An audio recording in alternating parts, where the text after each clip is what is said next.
Hi, everybody. Welcome to another episode of Something Super Spiritual. I have got some really precious energy for you to experience today.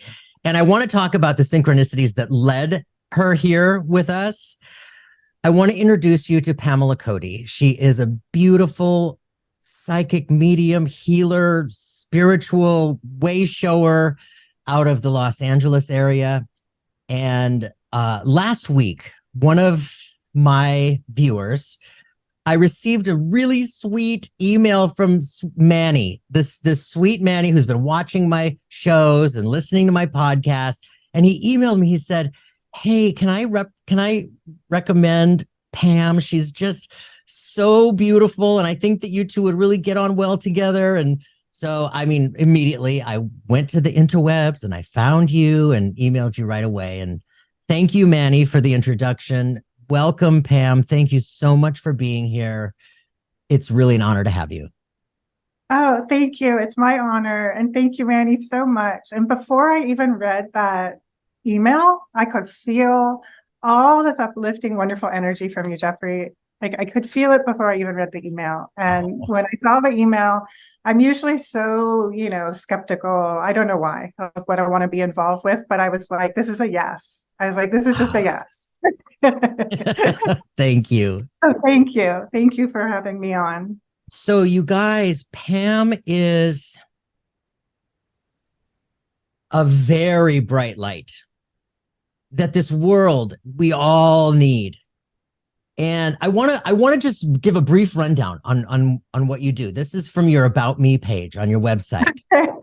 And this is just, listen to this, you guys. Beautiful. I'm a visionary, soul coach, clairvoyant, clairaudient, psychic tarot channeler, angelic Reiki healer, music curator, medium, and magic intuitive arts teacher, currently living in Los Angeles.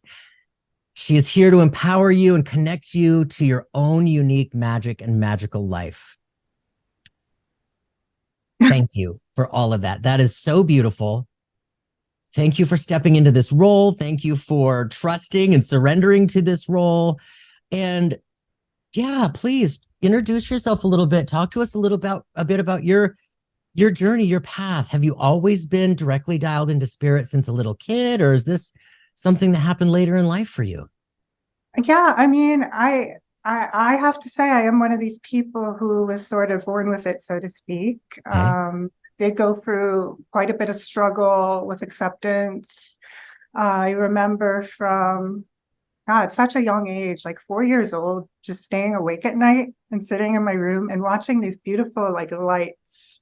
They were like these fairy nets that would kind of fall over me, but they were so beautiful and they were so luminous and gentle, and they would fall over and then dissipate.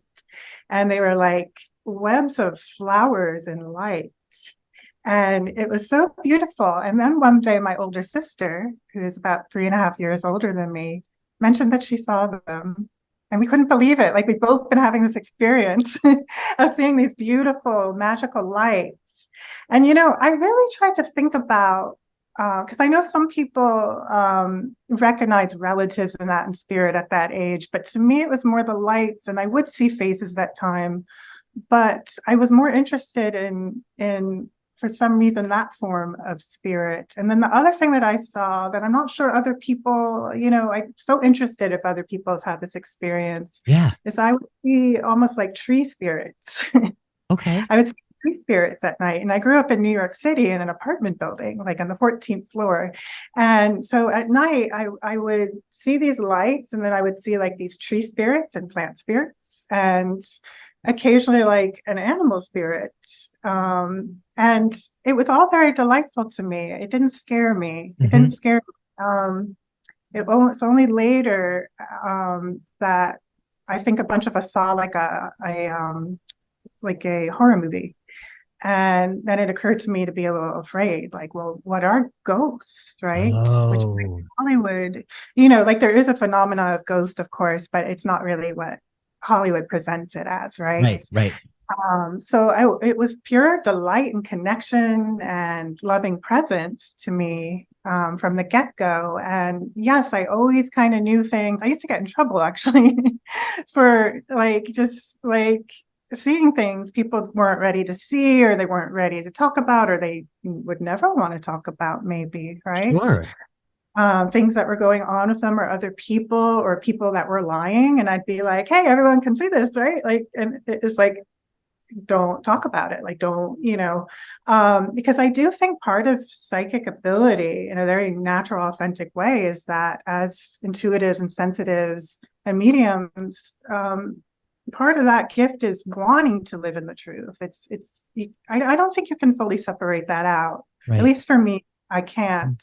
I have learned over years to be a little more polished and sophisticated, and my guides will tell me as well, don't tell this person this. Like, like how you watch, like, what is it? The Long Island Medium, and she's going around, blah, blah, blah, I see this for you. My guides will be like, don't tell them this. Right? Like, I have very strict etiquette from my guides of, I do not give unsolicited messages. I don't either. And, it's just my etiquette. And there are times where people are like, I think you should tell them this. And I have friends that will encourage me that, and we'll end up with things like free lunch, because I'll see their unborn children in spirit around them, and a beautiful message. And I'll be like, I don't want to tell them. And they're like, well, I'm telling them. And they'll tell them.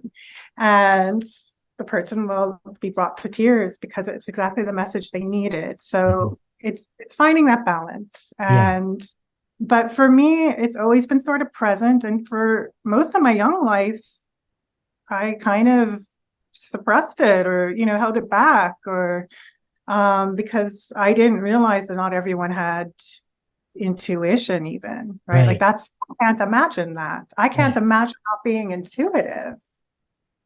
When you say that you saw the lights and you saw the wispiness or the tree spirits, did you see them with your physical eyes, or did you see them with your third eye, or both? At that age, I saw them with my physical eyes. Okay, wow. That's so as I got older, so this whole thing happened where I have multiple abilities, but in terms of mediumship, very specifically, I sort of repressed that side for a while, because there was an experience where I kind of realized, like, my best friend at school wasn't seeing spirits at night, right? And so I was like, oh, okay, I'll adjust, right?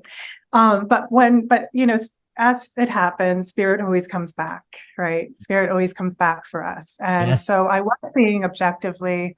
And as a teenager, when spirit decided to come back, it was so gentle. It was like people I knew that passed would just kind of come and stand in front of me. And I did see them objectively. And I wish I had really, like, kept this, right? Because I at one point really told the universe, I don't want to see them out in the room. I was like, what do you think a third eye is for? I was like, don't need to see them out there, right? And I really, now I'm so regretting this, because, like, I'm not saying I never see objectively anymore, but the times that I do are so powerful. Like, I've had a few communications, like, since as more developed me, where not only am I seeing them objectively, I'm feeling their presence as if they are sitting next to me, right? Now I'm like, I will develop forever to get to that level, right? Like, all the time, right? But when I was younger, I don't want to see anything in the room because I'm scared. Yeah, that makes total sense. I was just scared. And also I went through this whole thing of, like, this is weird. Why am I so weird? And I was like receiving song lyrics when I was a teenager from my favorite artists before they released their albums.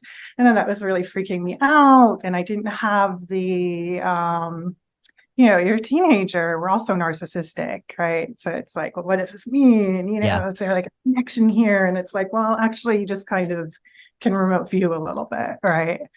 It's like not personal to you. This is like spirit messages, right? But it's like at that age, I'm like, I have a special connection to this band, right?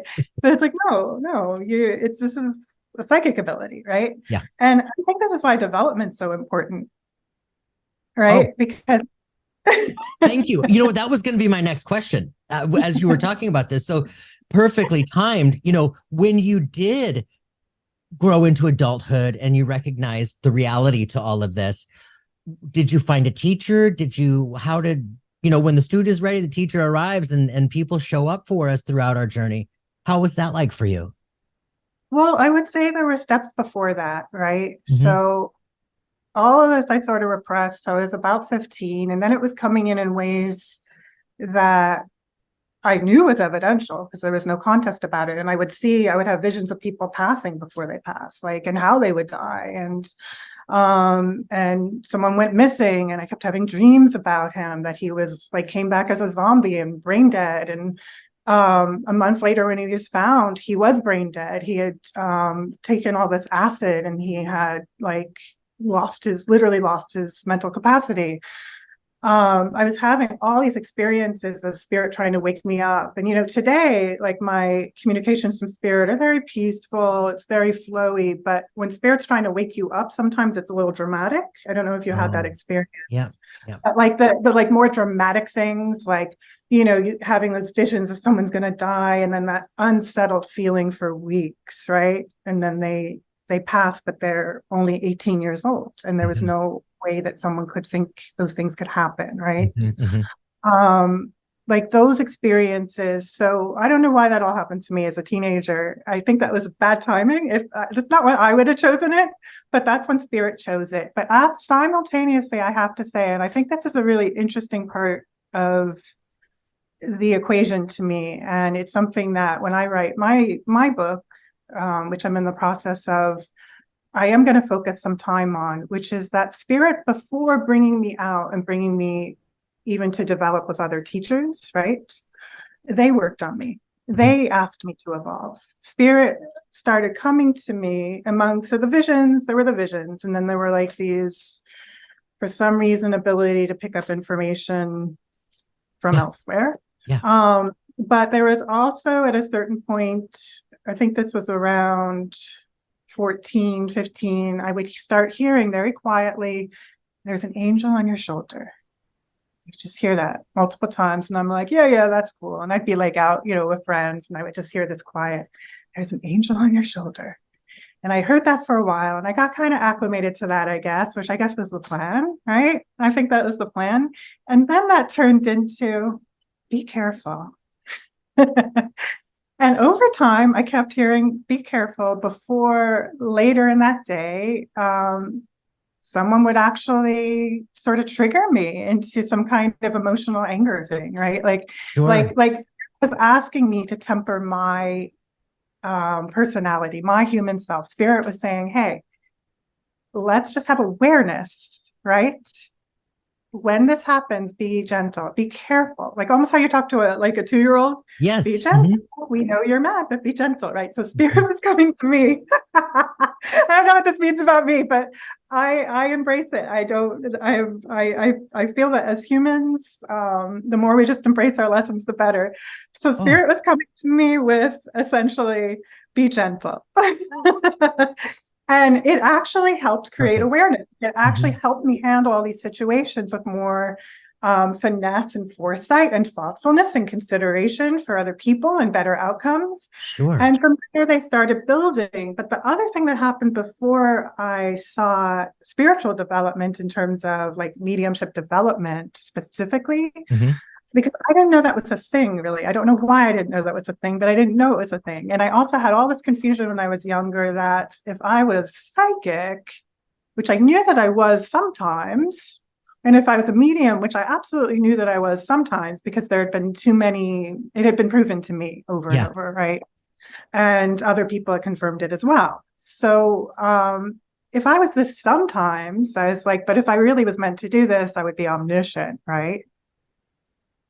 And I think that distinction of understanding that no, only the creator, only like the universe and the creator and the cosmos is actually omniscient, right? And there's like a whole teaching. One day I did this meditation because I'm really into meditation. And I would say before mediumship development, I did a lot of meditation development. I did this whole meditation on my thoughts are the thoughts of the creator. My thoughts are the creator's thoughts, because I was trying to make this connection just to see what would happen. Right. And I received this message back: "You will never know the thoughts of the creator. You will never know the full thoughts of the creator, because we're not meant, like as messengers and guides, we're meant to give the messages we're given. We're not meant to be omniscient, right?" Yeah. And this was actually something I was very confused about, because I was like, if I'm supposed to be like, I know that I have these extraordinary experiences. But if I'm supposed to be out there doing this work, James Van Praagh, Tony Stockwell, if I'm supposed to be out there, I should be omniscient. I love that. And listen, this is where a show like yours is so important, because you can educate the public. You can educate people that we're not here to be omniscient, actually. We're here to give the messages and guidance that the greater intelligence gives us, essentially, to give to people to better their lives, uplift humanity, and bring that better vibe, right? Yes. So this is a huge kind of thing for me. But the other thing that was happening is, despite my own inner struggle, which I guess had some ego to it, honestly, as well. Oh, am I really psychic? And what a oh yeah, I get that. Hard this is for me. Yep, I totally get that. Yep. Right. If that's going on, but I always was brought to meditation. And so one of my turning points, besides some extraordinary visions I had, was that when I was in college, I went on this singing program in Portugal for 2 months with this amazing singer teacher, and he brought along a dancer who did Alexander technique meditations. This man, Remy Charmelet, who's in spirit now. He is a phenomenal person, an artist, dancer, meditator, beautiful, beautiful human being. He would bring us into meditation every morning. And it turns out if someone's highly intuitive or psychic and you put them in meditation every morning, those abilities are going to rise. Like, I couldn't even believe all the communications I was getting. And then I had this dream that the teacher of the program told me in the dream, I'm going to have an accident. I'm going to fall on the floor. Try to hear me because I'm going to be there for hours.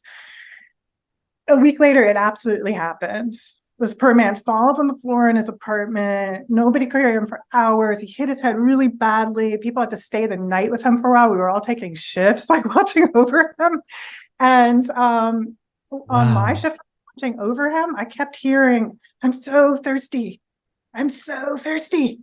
I'm so thirsty. And I'm like looking at him like, oh my God. And I'm like checking on him. He's just asleep like a baby. And I'm like, what's going on? And I'm like, because all my abilities are just picking up in Portugal because this man is leading us through meditation every day. Sure. And it's phenomenal. But I'm like, what is going on? At the same time, I go back to my roommate on the program, and she's just complaining and bitching about, sorry, you can take that word out. It's okay. No. It's all good. It's all good. She's just complaining that she was so thirsty all night and someone had drank all the water. There was no bottled water left. And she was actually mad about it. She was actually kind of mad about it. And I was like, oh, well, I was just there, taking care of our teacher, and losing my mind. Yeah. Possibly. And also on the Portugal trip, I mean, it was just like jam-packed with experiences, including someone talking to me on this path one day, and I'm going back to the apartment where we had these sliding glass doors, and someone's talking to me, and spirit doesn't usually talk to me in other languages. Usually it's just like a universal kind of telepathic, whatever language you can receive, right? Yeah. And literally another language. Someone talking to me in another language, and I'm like, okay, this gets my attention, right? No one's here. This language, this is different.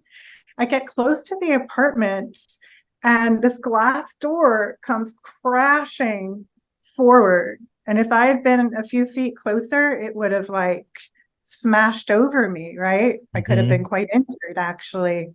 Sure. And here's where I challenge Hollywood. So if I'd had a Hollywood state of mind on ghosts, I would think, oh, it was trying to kill me or something, right? Like trying to drag me into the hereafter with them to haunt this apartment complex, right? Yes. But actually the vibe of it was that someone was warning me, and they actually diverted my attention. They slowed me down. Yeah. Yeah. You know what I mean? They slowed me down. They possibly saved me. And so anyway, that trip happened. It's every time I went into meditation, these gifts came back, including the last time I started meditating, I ended up working in it. And I don't even remember those conscious decisions to do that. Yeah. But development, we wanted to talk about development. So for me, the first development was really through, I would say, 3 times in my life where I really went deep into meditation practices. And one of those was I learned all this really kind of I guess, slightly adapted, essentially Buddhist meditations of like metta, which is loving kindness and goodwill and good karma. And Yeah. traditionally those meditations are, may you be blessed for all your days and your family and their family and, forever and ever. So, but like I worked with this teacher, George Haas, who does more simplified, modern versions and kind of brings it into people healing their life. And I went deep into the work because I was like, this is great. And one of the exercises, Jeffrey, is see, feel, hear. Yeah. Okay. See, feel, hear. We're going to focus on create more awareness in our senses of see, feel, hear. So anything left of like, oh no, I'm not really psychic. Let me just present myself as, music supervisor to the world. That ripped away. Like it's just, the awareness was too present. And then I was actually working a few years doing readings and with success. So I'm not somebody that needed development to make money. That's not why I do it. Mm-hmm. It's honestly, in fact, it costs me money, right? Mm-hmm. Because the people that I choose are some of the, in my opinion, and most people's opinion, I feel in the field, some of the top masters, and they deserve that money.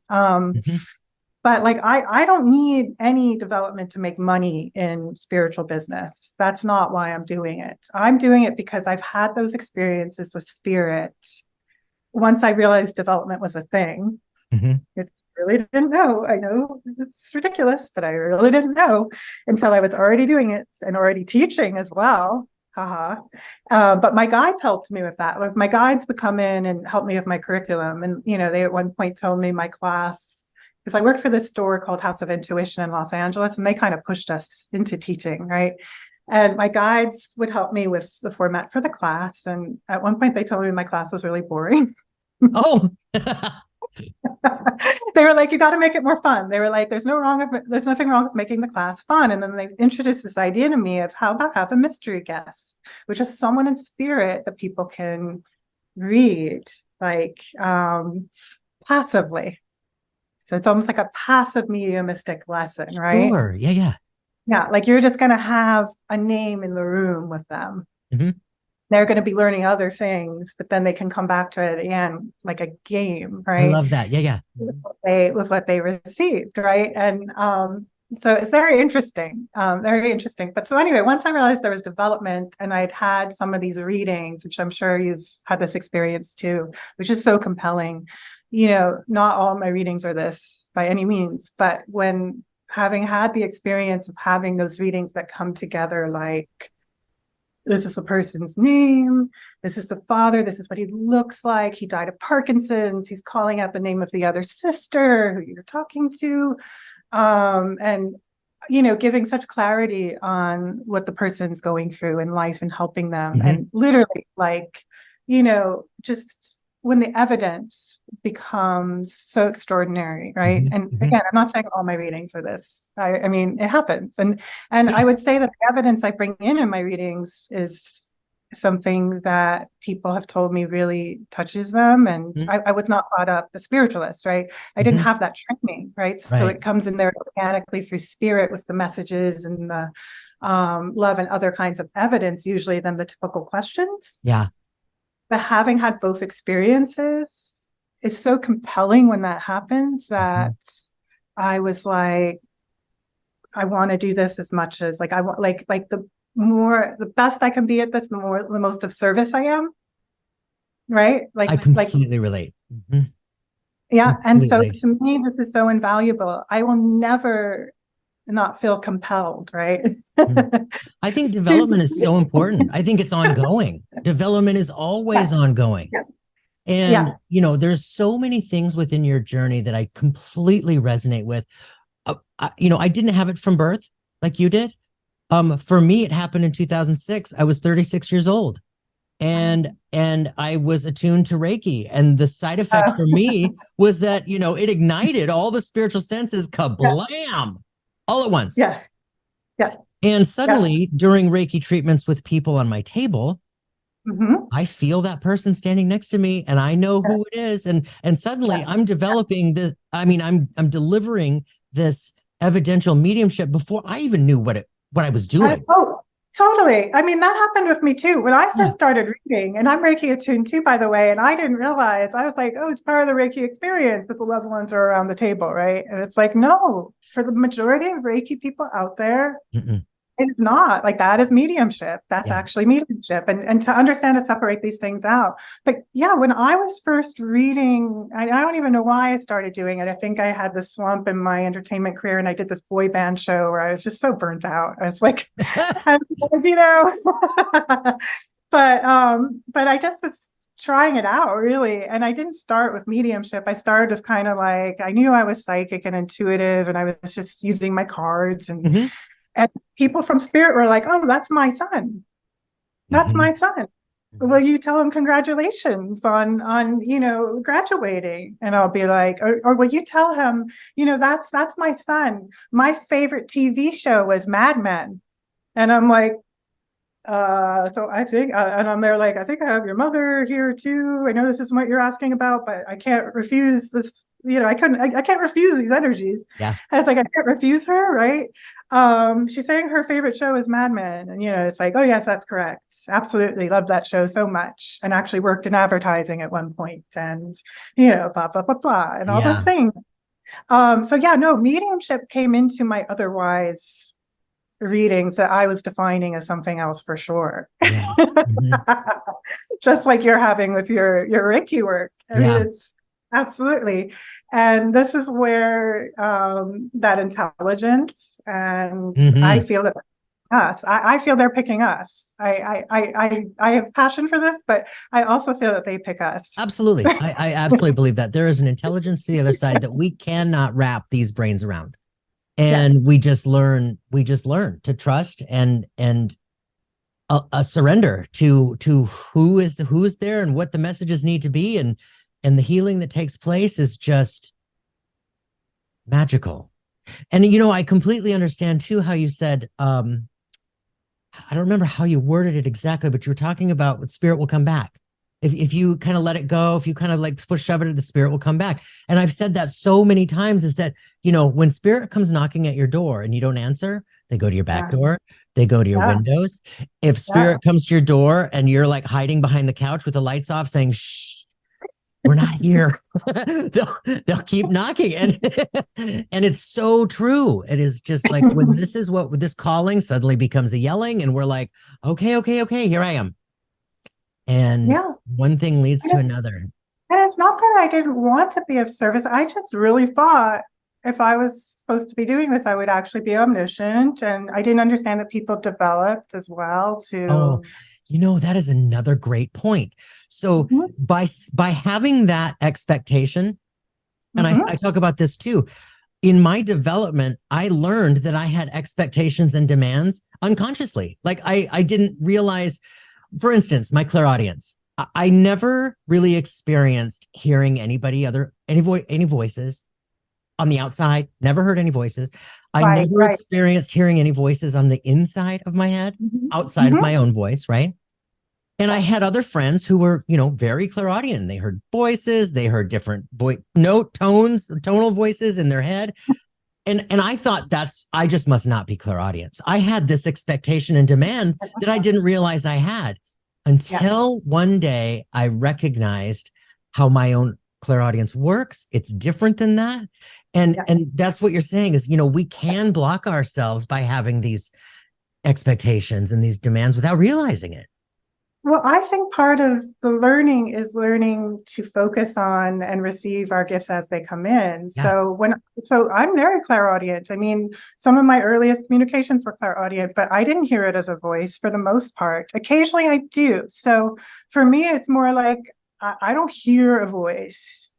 Occasionally I do if it's very urgent. Like one time I was doing a phone reading and right before I got on, this voice, a louder voice came to me and said, it's metastasized, meaning like a cancer metastasized, right? So that was spirit world saying, hey, heads up, you know, be very careful in this reading, right? This is very serious. And that I heard as a voice. Now, what I will hear as a voice, the only time I hear an actual voice of clairaudience and not just receiving words. Like I just receive it as words. And to me, it's almost like I sense the words over here, like near my ears, like they come in near my ears, right? Totally. And it's like the words just kind of come in, like they're just like the soul, I'll sense the soul here. And then it's like the words that's being given to me. They're just giving me the words. And I don't have to hear the voice unless they want me to hear like an accent or something, or how they talked, right? Yes. Like that happens, right? Like that will happen. And I can, but I don't even know that when that happens, I'm actually hearing it. I know that's weird, but it's totally. I get it. You know, like you said, my clairaudience, like these words just plop into my head, or this full sentences will just plop into my head. And suddenly I just know what to say by it's the coolest it's not thing. what people think. It's not what people think. And it's not even what the sensitives think in the beginning, right? Right. And I'll say that's when I'm teaching. So when I teach, because Spirit taught me to teach. And now that's just how that is. And one of the first things I teach when I'm teaching clairvoyance, for example, is because it's one of the easiest things for people to do is see auras, right? And every now and then someone will come in and they're like, oh, well, I'm colorblind, or I don't see colors.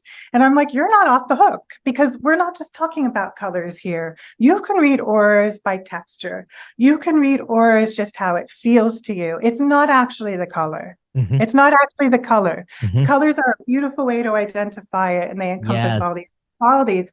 But I can have people reading auras who they don't do it by color. It's what's the texture, what's the feeling. And that was one of my early wake-up calls too.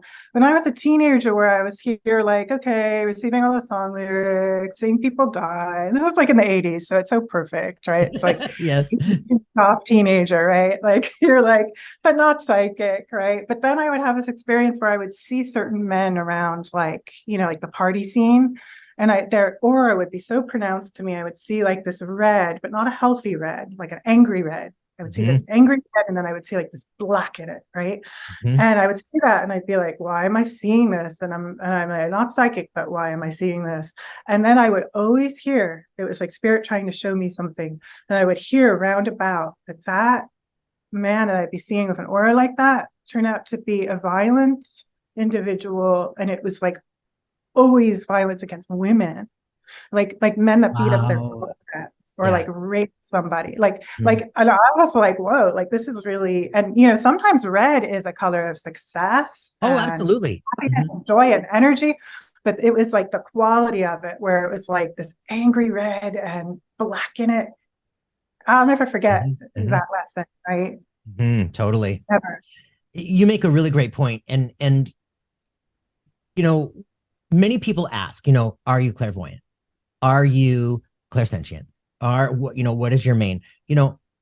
I think we all might be aware that, I've been a huge dreamer my entire life, a huge dreamer, lucid dreaming, big time clarity, color. I mean, so vision for me it's just normal. I mean, if you tell me to imagine a pink elephant holding a umbrella in the corner of the room, I can, boom, it's so easy for me. There are other people who aren't, they don't have that capabilities as easily. However, my point is, I believe when we're doing this, we are running on all cylinders.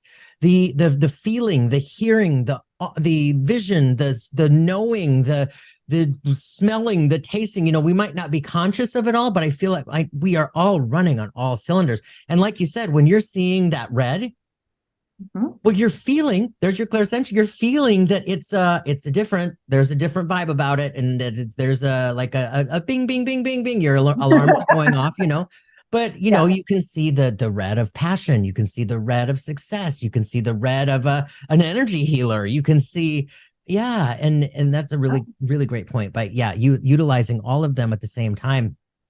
We're not painting by numbers, this is a very, we are connecting to a higher intelligence and understanding. And I believe that our connection to that evolves us. I think that's part of why the other world connects with us, is to help us evolve. They also want us to know we're loved, of course. Yeah. So speaking of, that was going to be one of my questions. So we'll just go right into it. So, Okay. I often receive this question, Mhm. and especially doing the work that we do. Mhm. With your experience throughout life and Mhm. readings and teaching and students reporting their experiences, what do you think happens after we pass? Okay. Well, okay. I am always going to subscribe.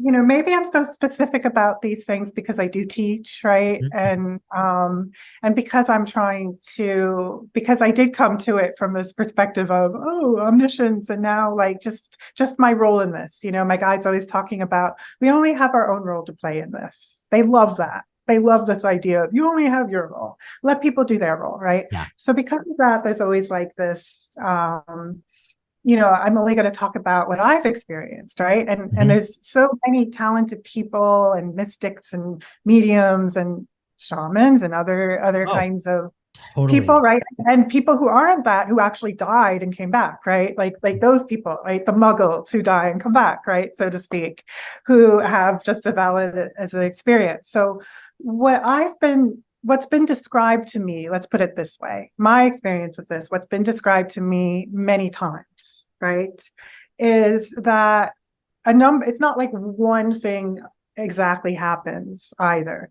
So let me talk about it in parts. For Yes. the most part, it feels to me, I feel that I've had this described to me so many times that loved ones from the other world come to greet you. And it's almost like they throw a party for you in many cases. And Yeah. it's beautiful. And animals are 100% part of that party. I am so tired of hearing 100%. anybody say animals don't have souls, or because they are part of that party, and it's an important part of that party. And so I just wanted to use this platform to say that. Thank you. Yes. The safe space to say that. Yes. So I feel very much that loved ones are very eager to greet their loved ones as they pass, filled with, forgiveness. Now, there's many other things that kind of happen here too, though. Sometimes when someone's sort of having, like, if you pass with a heavy mindset, let's say, like you're just so, I don't know, like you've had a bunch of years that have been really heavy, psychologically, or lots of trauma, or you feel guilty, right? Like maybe you feel a little guilty about some things. You may very temporarily, people have described this to me, very temporarily, very, very temporarily, sort of be held with your attachment, right? Your attachment to those emotions might vary. I'm not talking about ghosts here. I'm talking about something else. I'm talking about might hold on a minute in sort of a creation of your own mind that's between this world and that world a little bit, of maybe I'm in a dark place, or maybe I'm confused, or maybe I'm lost before the party comes to get you. But the party always comes for you, is in my opinion. Like I've never had anyone tell me from spirit, and I invite any medium out there to disagree. I'm not here to say this is the only thing that happens. This is just my experience. Absolutely. My experience is, yes, some people are temporarily in a confused, overly attached to material world emotion state. Absolutely, it does happen. It's very temporary. I have a very good friend it actually happened to when he passed, and he literally was like, I felt like he was haunting my apartment for 3 days, but it was like he was just there with me because he was in so much shock. He died in a very traumatic way, and it was not a suicide, but it was, he had to take some responsibility for it because he'd been doing a lot of drugs and stuff. Yeah. But Understood. Yep. And he was very, before he passed more into the higher level with the light and the loved ones, he was a bit for like 3 days, in a bit of a somber state. And many people will describe to you actually dreams of loved ones who pass, who initially will be like, I think I'm lost, right? These things are so temporary. And the way spirit has described it to me is people always come and get people, because everyone like there's no way they're dying to see you, right? Oh, totally. Right. But it's a welcome home party. Yeah. And there's also other kinds of help. So the other thing that I find fascinating is there's almost like this hospital clinic setting in the other world. There's like these angels that it's almost like they're running a grief hospital in the other world, right? Sure. And there are many souls that have described to me being in that grief hospital and doing some kind of processing there. And I know that people, and that's even more than a life review, because life reviews definitely exist. And what I've been told about life reviews, again, this is just from the people I talk to in the other world, and hopefully they're good sources, right? But what I've been told is that when people pass to the other world, once they've truly let go of their life, once they truly let go of any kind of attachment, do you understand? Like what would hold us back temporarily would just be an attachment issue, right? Once they let that go, they're eager to do their life review. It's almost like an amazing experience they want to do because they're in consciousness. They're in consciousness. So there's none of this energy of like, oh, I don't want to look at this. Or now there are, for some reason, and I don't understand all the implications of this, right? I've been shown it so many times. I don't know all the implications of it. I am very aware there are some that go for their life review with the assistance of angels and loving beings, and essentially in a kind of grief clinic in the other world. That's how it's been described to me. And then there's been more than one suicide that I've read on that has described to me that they're redoing parts of their childhood in the other world, almost in like a summer camp setting. Like, interesting. Yeah, it's really interesting. I've heard about this more than like multiple times, and I don't understand all the implications of that, to be honest with you. It's just very fascinating. And then there's other spirits who will describe to me, these kind of glorious like meetups. It's like the energy gathers, people gather, people love to gather. I feel like people in the other world are like always gathering for like these like parties and like these gatherings. Like, let's listen to that one. I was reading for this lovely woman a couple of days ago, and her dear friend who passed, and he was talking about what a showman he is in the other world. He's like, people gather to I'm like a showman here. People gather to listen to me. And she was like, oh my God. She was like, he was so funny. She was like, he was like the funniest person, and he was just showing me he had like so many souls in the other world, and he was making them laugh and bringing them to light. So there's all this gathering, and that's been my own experience as well. Like, early on, before I understood proper development, I did take a psychic development class, and the medium teaching us brought us into a meditation into the other world. And I was like one of the only people in the class that had like an experience. So that was awkward, but my experience was extraordinary. My experience was that when I went up into the other world, my beautiful cat and my beautiful mother and my beautiful great aunt Betty came with me. They like brought me up, like they helped bring me into the other world. And then I ended up in this auditorium with my mother holding a microphone, talking about how proud she was of me. And there was like a huge auditorium of people clapping and cheering for me just because I exist. Not because I'm actually so great, right? But just because that's what they do in that dimension. That's the level of support. That's the level of love. That's it. Like, to me, this experience was so profound because it resonated so hard that this is like actually what this other world is, right? Like at least a part of it. It's at least part of the story. And it's part, right? Why they're looking at us here and they're like, let's show this person some love, right? It's like, so true. I had that experience in let's see. So in 2006, I opened up. 2007, 2008, 2009, I started delivering spontaneous evidential mediumships when I didn't really know about it. Then I had a muggle job to work. My muggle job ended in 2018. And then I went face first into mediumship, like consciously, committingly. I already knew it was, I had the juice and I was online, but now I was really learning to understand my own senses, right? And how they operate and how they work and feel within me. I remember my very first practice session that it was it's like February of 2019 that I just like was like, this is it. I'm going to do just mediumship. And this is my intention. And it was like, suddenly I got these flashes and I could feel that team that you're talking about, that team, that support. And it felt like they were all watching the screens. And that's like, they all like, stop talking. They're like, shh, quiet. Shh, he's getting ready to start. He's getting ready to start. And then I did it. And you're like, like 20, 30 minutes later, it's like they all started high-fiving each other and all high-five, and hooray and clapping and yes, it was just like, I totally understand that. Yeah. Yeah. When people talk about high vibrational, it's high vibrational. It is high vibrational. It was high levels of love and support. Totally.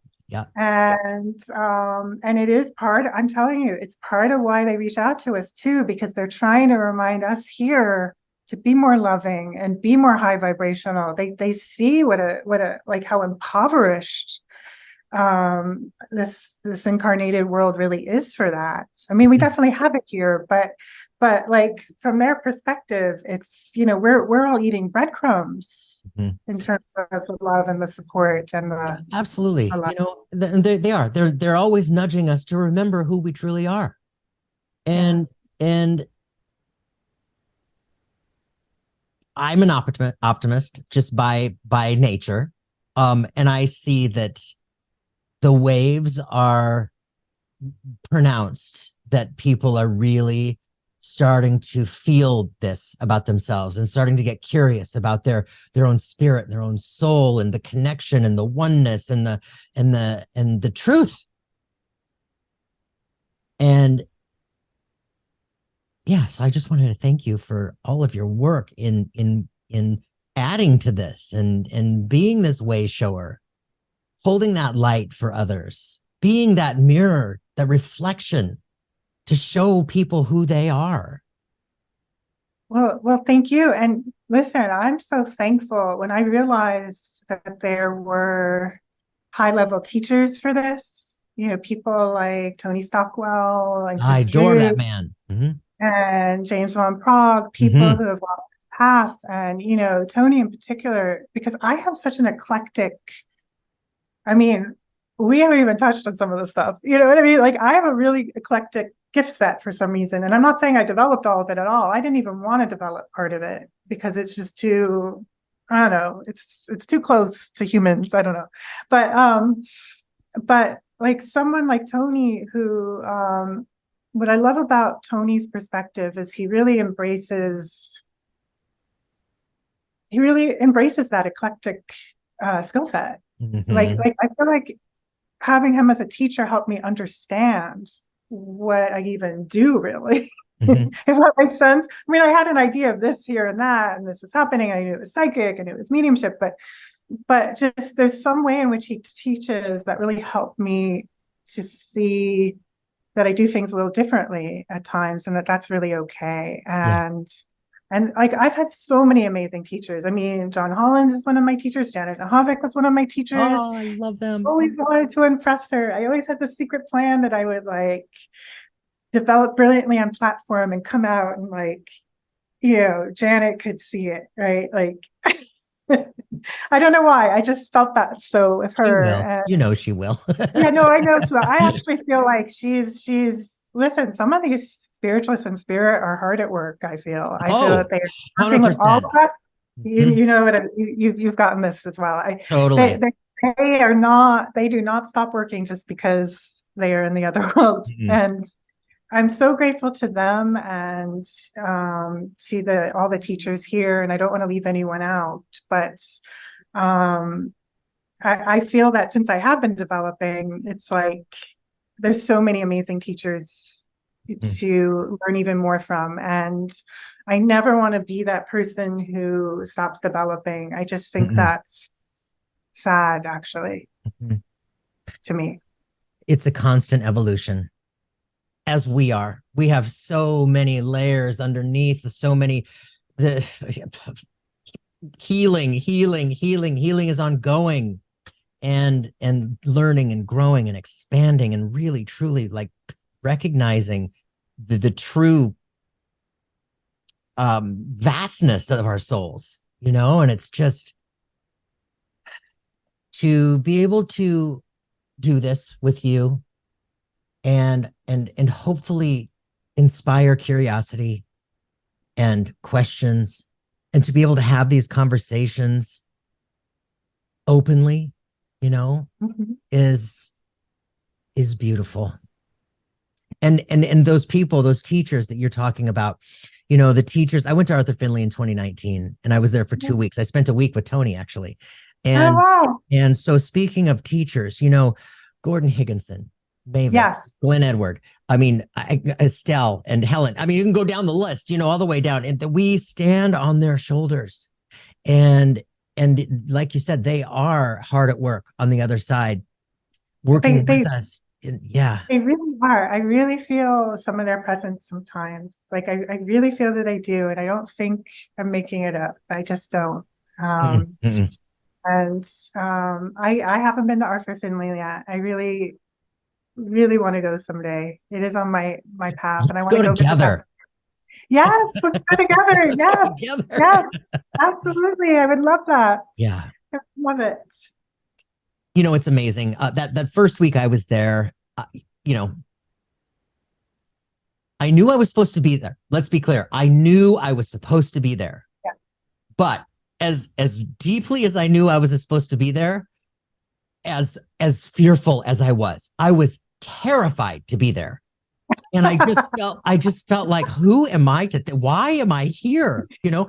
All of these people that you meet, we've heard it say over and over, it's like a Hogwarts for psychic mediums. Yeah, it totally is. Yeah. And that's very true, because you go there and you're all having these experiences with spirit that are undeniable and evidential in ways that, well, we hope everybody will learn and understand and experience for themselves. But everybody there, they could have been there 3 times, 5 times, 7 times. One lady was there 19 times, and she's been there probably 4 times since I've been there. This is like, it's like a home away from home for everybody in this work. And we just go and connect and grow together and learn. And those teachers challenge us with these fabulous exercises and get us to work this muscle versus that muscle. And, it's just incredible. And yeah, I would love to go with you. That would be an absolute blast. Yeah, let's do it. Let's do it. So, oh my gosh, we have been talking for almost an hour, Pam. Okay. You know what? I want you to please tell everybody where they can find you and what you have going on, classes, events. Yes. So you can find me at my website, angelpam.com, which has access to all my readings, the different kind of readings that I do, and my contact information for readings are Reiki. I also do Reiki in Malibu on Sundays in Point Dume Village. I'm teaching in August on the Friday the 18th at Roman's Bookstore, has a meeting room where I'm doing channeling classes. The last class was a channeling class, and the students loved it so much that they asked me to keep teaching channeling. It's not even a progressive series, but it might turn into a progressive series. They just resonated with it so much, and they were like, can we just do this for a while? And there's always mystery guests, even when we just do other modalities. I just always have it there because I feel like spirit likes this idea of almost like a passive mediumship exercise for some reason. It's spirit, I try to listen. I really try to listen to my guides. My guides really do guide me, and they really have helped me. Like I really benefit from their guidance, which is why I listen to it. Yeah. But so I have the channeling class Friday, August 18th, and then Saturday the 19th at Mystic Journey Bookstore. I have a spirit circle of kind of like a manifestation, like visioning, kind of meditation followed by a spirit message circle. And that's for August. The development classes are ongoing though, pretty much the 3rd Friday of most months. Fabulous. And you can find the website, angelpam.com, my Instagram, which is angel_arts_Pam. And my email is angelarts777@gmail.com, angelarts777@gmail.com. Fabulous. Yeah, I really want to encourage all of you. Take a look at Pam and all of her work. She's doing really beautiful things out there. And like I said, spreading that light and helping people discover and see that light within themselves, because we all have that light and we all have access to it.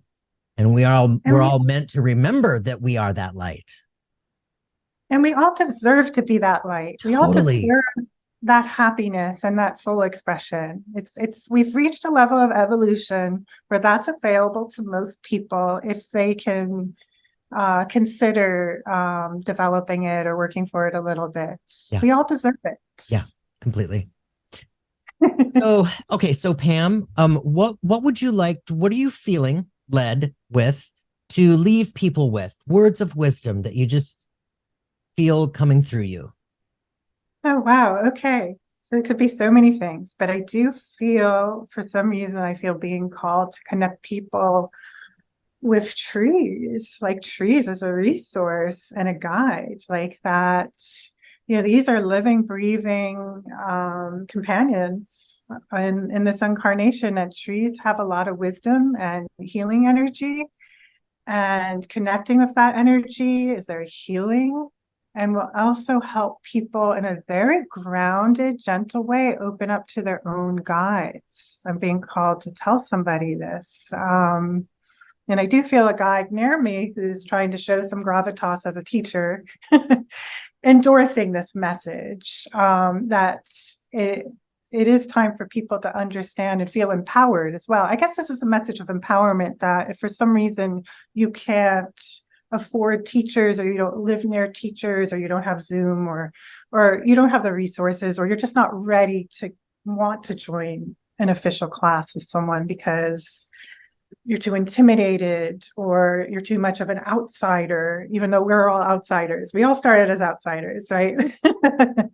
That you have the trees. And that may sound, maybe I'm from California, and maybe that sounds like I'm from California, but that really is the message I'm being given to give to the people watching the program, is to connect with this energy, and in a grounded, gentle way, let this energy hold you and help you make your own connection and link with spirit. Yeah. Beautifully said. Thank you. Thank you. You're such a lovely energy. It's so fun to be on your show. I just feel that you're gonna, you're just like, you just started. It just feels to me like, I know you've been doing this a while, but the energy is like hitting me like you just started, and this is about to start revving up into such an extraordinary program where you're just going to have more and more exciting people on this show. Thank you. Yes, thank you. I feel that too. Yeah, you're so meant to do this, because you have the right energy, do you understand, to put the intuitives at ease as well. Mm-hmm. If that makes sense. Yeah. Because you're a healer. Thank you. Mm-hmm. Thank you. Thank you so much. All right, everybody. Thank you so much for being with us today. Take a look at Pam and all of her work. And remember, we're here for you. Pam is here for you. I am here for you. If you have any questions, feel free to reach out, email us, and have a wonderful week, you guys. And we'll be together again next week. Thank you again for listening to the Something Super Spiritual podcast. If you know someone who would enjoy this episode, please do share it with a friend. For show notes, links, and to purchase a mediumship reading, my website is somethingsuperspiritual.com. You can also easily subscribe and follow the show on your favorite app, sign up for my newsletter for bonus content, and to keep the conversation going, you can easily join the Facebook community. It's all right there at the website, somethingsuperspiritual.com. Signing off for now, namaste.